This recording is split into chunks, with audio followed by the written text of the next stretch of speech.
বারবার কান্নায় মূর্ছা যাচ্ছিলেন রূপা দাস ও ভারতী দাস। অন্যদিকে বৃদ্ধ লালিচা দাস ছেলে হারিয়ে কাঁদতে কাঁদতে বারবার জ্ঞান হারিয়ে ফেলছিলেন। রংপুরের তারাগঞ্জ উপজেলায় ঘটে গেল এক মর্মান্তিক ঘটনা। মেয়ের বিয়ে ঠিক করতে গিয়ে গণপিটুনিতে নিহত হলেন রূপলাল দাস ও প্রদীপ দাস।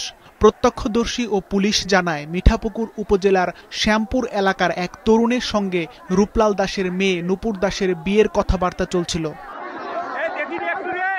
আজ বিয়ের তারিখ ঠিক করার উদ্দেশ্যে নিজে ভ্যান চালিয়ে আত্মীয় রূপলাল দাসের বাড়ির উদ্দেশ্যে রওনা হন প্রদীপ দাস।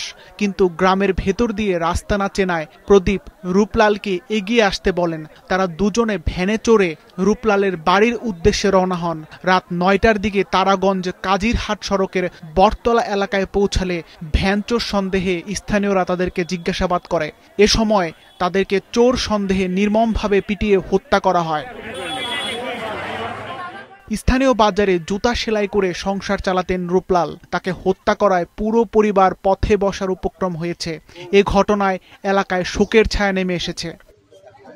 সিফাত রহমান, মাছরাঙা নিউজ ডেস্ক।